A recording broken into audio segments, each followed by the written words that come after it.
Hello, good afternoon. Thank you so much for joining us. My name is Darian Jones. I'm the Caregiver Education and Digital Specialist at Care Partners.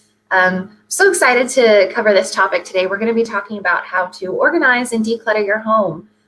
We know that's something that I know is something I'm always looking to do. And especially now with everyone kind of stuck at home, why not now? It's such a good time. We'll have some extra time on our hands, so why not put it to good use? Before we get into that today, though, I want to give a few quick announcements. We are still suspending all of our in-person programming until at least the end of this month, and then we're going to reassess and see about possibly closing again for next month. But just check our website for updates on that. But during this time of social distancing, we are continuing to provide lots of online resources. So we are offering the Common Ground Support Group for Caregivers twice a week. We're also offering a bunch of different expressions of the gathering place. So there's a really fun one that we're doing that's a Zoom call once a week, and you can find all the information for these programs on our website. We're also really interested in what you guys are doing at home. We want to stay connected with you and hear from you. And so you can always email us with what you guys are up to. And we're also always doing different themes each week. So this week we're talking about how gardening is good for seniors and how it can really help just kind of help with a lot of things. And so we shared an article about that earlier this week. And so this week we're encouraging everyone to just share their favorite flower and gardening pictures with us. So you can email us at info@carepartnerstexas.org. And with that, we'll go ahead and get started on the topic today. And I'm going to introduce our speaker. Elizabeth, hi, how are you doing today? Hello, I'm doing excellent. How are you? I'm great. I'm so glad that you're here. Like I said, this is a topic that I definitely need to hear. So I'm really looking forward to it. Can you tell us just a little about you and your background and what we're going to be talking about today? Absolutely. My name is Elizabeth Strauss. I'm one of the co-owners of a really great company called All Organized. We're a team of over 20 that helps people bring some order into their lives, whether that's the closet, pantry, garage. And we also do senior moves where we help people. We decided organizing on its own wasn't challenging enough. We needed to help people that have been in their home for 30 years do a dramatic downsize to a significantly smaller square footage. So we help people make that big transition from family home into senior community. I have loved organizing people since the third grade. I used to think play dates were going over to my friend's house and helping them clear out their closets. So organizing has been a passion, a love of mine since I was, 8 years old. So I just wanted to share with you a little bit today about how to stay organized during the quarantine when we're all spending a lot more time at home. That's the kind of friend I needed growing up. But I know like I said, I'm really looking forward to it. So I'm just going to hand it over to you and we can go ahead and get into it. Awesome. So I put together a little presentation for today. I think it's going to be popping up on your screens. So I'm just going to talk to you about some really basic, but I think actually helpful and manageable tips about how to organize and declutter your home. So I already got to introduce myself. I am Elizabeth Strauss. I'm co-owner of All Organized. We can go to the next slide, please. Together, my business partner, Mary Anderson, and I have helped families get organized and seniors get moved from their homes to communities.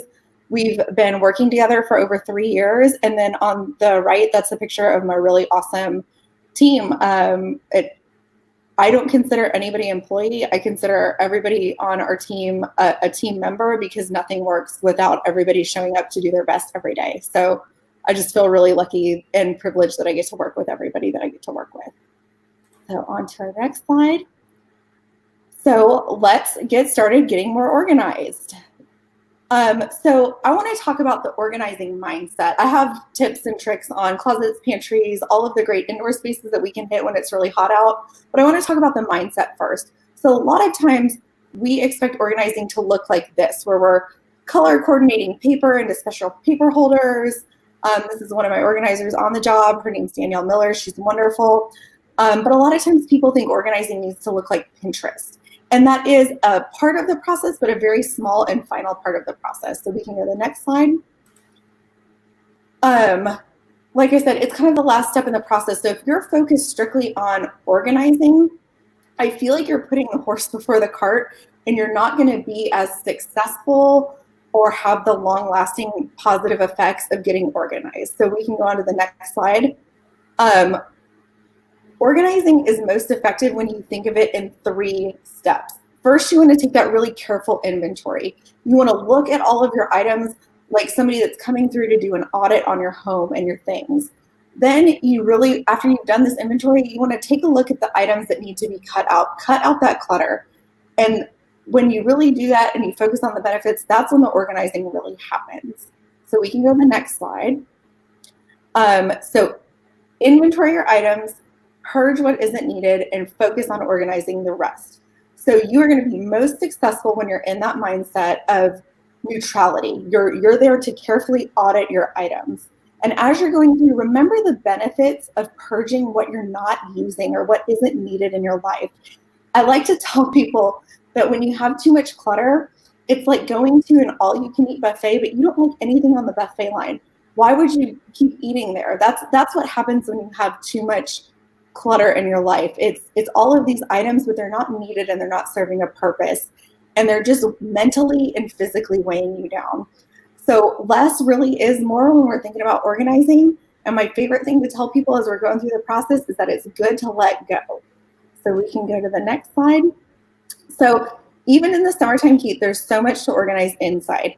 If you missed your spring cleaning, or even if you did, now's a great time to tackle some of these really specific areas in your house. So I always like to start with pantries because these are usually, there's not a lot of emotional or sentimental attachment in the pantry, right? So what I like to tell people is even if you don't have a lot of time or you're feeling really overwhelmed by the process, just take it one shelf at a time.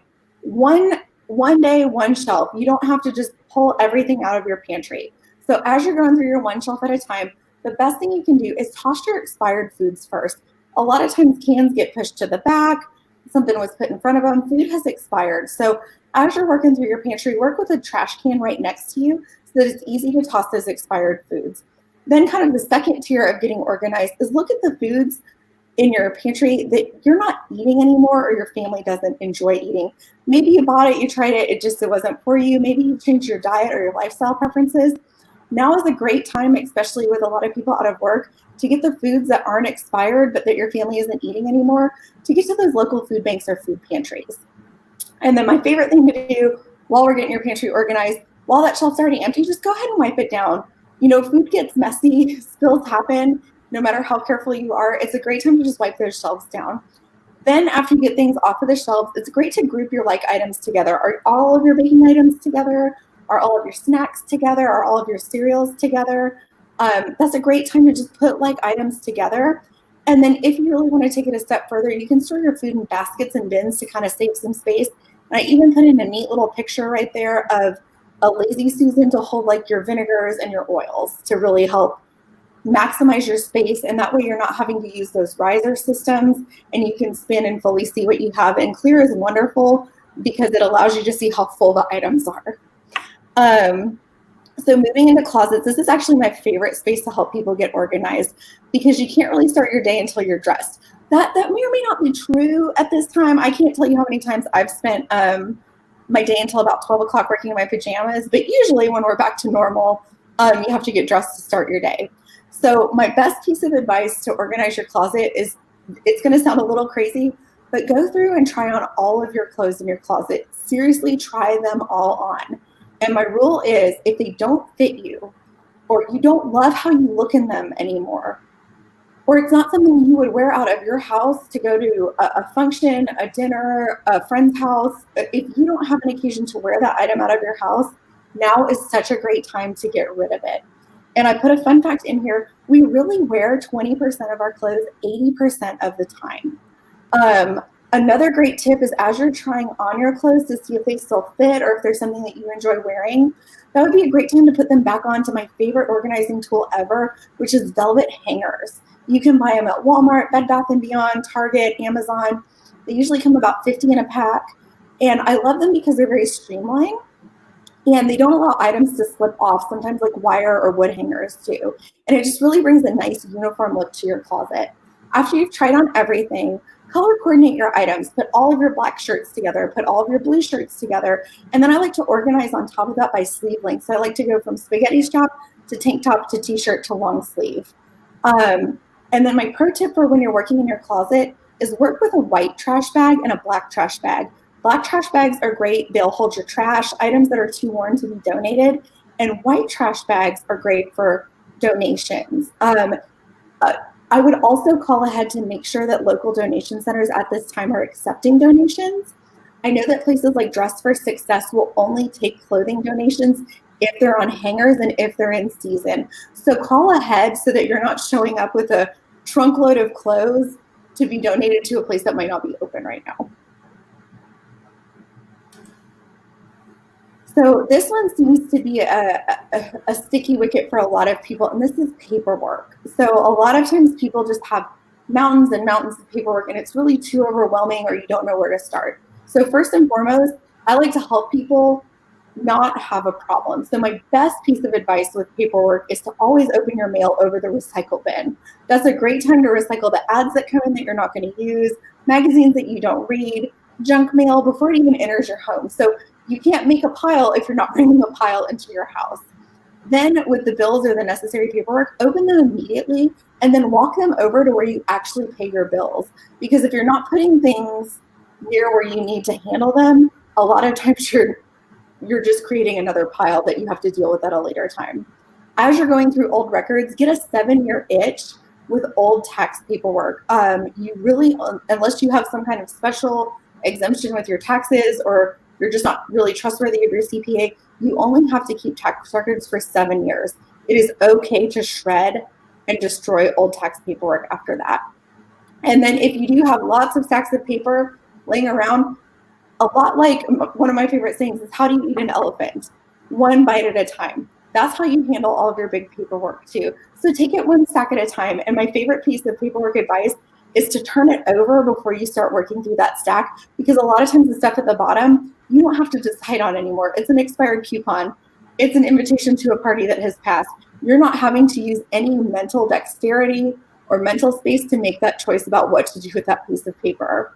And then my favorite tip when you're working through paperwork is to work next to a recycle bin or a box that you can recycle papers into immediately. So you're not just having another stack and then saying, wait, was that my toss stack? Was that my file stack? And then have another bag that's dedicated to any paperwork that might need to be shredded. And if you do have a lot of paperwork that needs to be shredded, places like Office Max, Office Depot, and FedEx mailing centers have the Iron Mountain bins, and for $1.25 a pound, they will shred all of your items right there on site. So another great place to tackle while it's too hot to be in your garage or attic is your linen closet. It's an often overlooked area of the house. So a great thing to start with is to donate any, and I use expired as a very funny term because linens can't expire, but old towels that are maybe ratty, don't go with the style of your home anymore, sheets for beds that maybe, it was a crib sheet and your babies have grown up and you don't even have a crib mattress anymore, or you've upgraded your guest bed from a queen to a king and you don't have a queen size bed anymore. Toss the items that are no longer being utilized and used. Also, I can't tell you how many linen closets I've gone to, and we've started folding towels. And the number of towels that are being kept for guests is disproportionate to the number of guests that actually come and visit your home. So make sure that you have an appropriate number of guest towels, but not too many, because a lot of times we overkeep for not an appropriate number of guests. Then after you get everything out of your linen closets, you can organize things by categories. One of my favorite things to do with sheet and pillow sets is to fold up the sheets and put them into one pillowcase. That way when you go to make the bed, you're not having to find the sheets that go with the fitted sheet that go with the pillowcase. It's all in one, easy to pull out and use usable linen. And then my favorite tip with this is the animal shelter says your trash is our treasure. They love old sheets and towels. It helps when animals are coming out of surgery, getting baths. Your towel cannot be too old or too ratty for the animal shelter. And then here are some other just general tips on how to be successful while you're organizing. So sometimes it can feel like a tedious or a daunting task. So a great thing to do is put together an energetic or really fun playlist of music and just have fun while you're organizing. It doesn't have to be a monotonous or a terrible chore. As you're going through your items, if you start getting stuck on the fence about a lot of things, think about those that will actually benefit from your donations. Sometimes it's hard to let go and not really know where your item is going to go. But if you think of somebody that will actually benefit from that item, it just makes that letting go process so much easier. Another really fun thing to do is take a before and after picture so you can see how well you did. We like to keep doing things that we see that we're good at, and that's a really good visual reminder of how great you did in this process. If you are really struggling, this isn't a plug for our service, but have somebody that is a professional come in and help you. There's no shame in asking for help in this. A lot of times you can work a half day and get a lot accomplished. It's just nice to have some outward accountability, or get a tough, loving friend that you know isn't going to sugarcoat things for you and help you kind of walk through this process. One of my favorite tips for organizing is don't get bogged down with organizing tools. Oftentimes we already have exactly what you need. I can't tell you how many times we've unearthed a pile of clothing off of the floor, and I found a whole box of organizing tools. And I say, like, well, walk me through this thought process. And they said, well, I thought if I bought the tools, I would get really organized. And I have to tell you, that's about the same as me going to Sears Automotive and buying a lot of parts to fix my car and thinking all of a sudden I'm going to have this knowledge of how to change the oil in my car. That's just unfortunately not how it works. And a lot of times organizing tools make it overcomplicated or just unnecessary. Definitely stay hydrated through this process. Nothing is more unfun than trying to do something dehydrated. So pour yourself a nice big cup of ice cold water when you're working, because closets can get really warm, especially when you're taking clothes off, putting them on, getting in and out of pants. Just make sure you stay very hydrated. And then if you are feeling overwhelmed, take a 5-minute break. There is nothing wrong with going to watch a few TikTok videos, call a friend, make a cup of coffee, anything that helps you take a little mental break, because it's as much mental as it is physical, and then get back to the space that you were working in.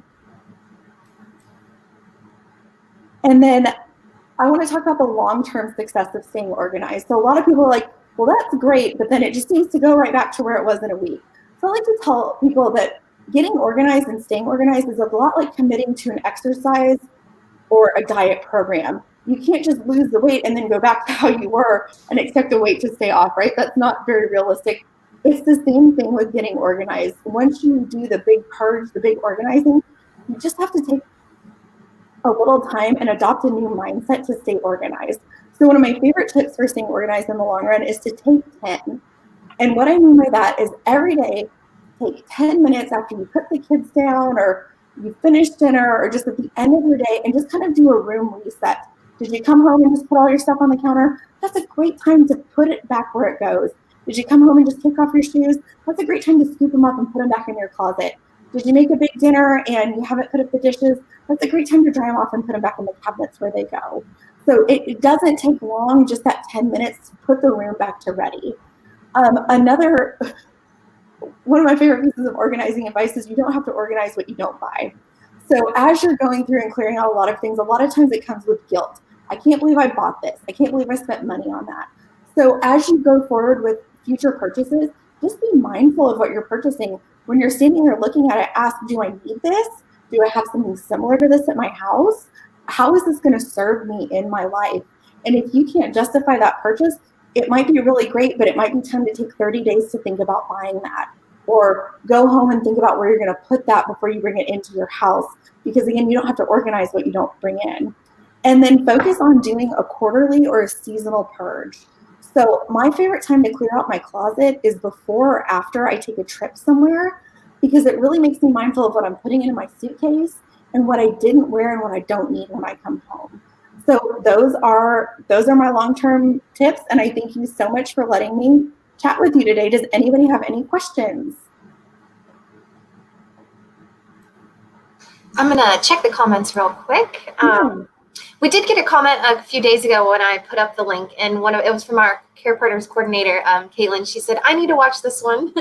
So it doesn't look like we have any questions right now from the audience, but I just wanted to say I love your tips on the paperwork. I know that's one area that I definitely need some. The tips about having to open it over a recycling bin, that's just such a good idea, because then it's just don't even need to worry about it.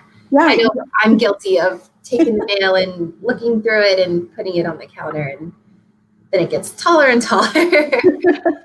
We call that, it goes with part of our Ohio principle, which means only handle it once, which is my favorite thing to go through. So for efficiency's sake and for not having to make the same decision twice, that's where that Ohio principle really comes in. And it's a great way to, I'm even guilty when I come home. I just want to kick off my shoes, set all my junk down on the counter, and walk into my house. And I'm like, no, Elizabeth, Ohio, I have to take the shoes off anyway. Why not put them back where they go immediately? So that's a great way to Ohio your mail. That's great. And so we just got a comment from our president, Jenna Dare. She says, great information, but taking a break to watch the TikTok video is really funny. Most may not even know what that is, but she got a chuckle out of it. So that's good. It's a dangerous social media platform where you can get sucked down into a black hole of watching videos very quickly. So maybe TikTok is not the right break to take.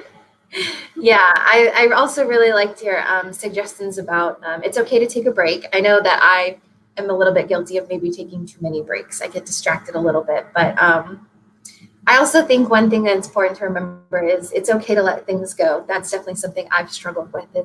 If it's trash or you don't need it, it's okay to let it go. Mm-hmm. It's really hard because we do form emotional bonds and emotional attachments with items.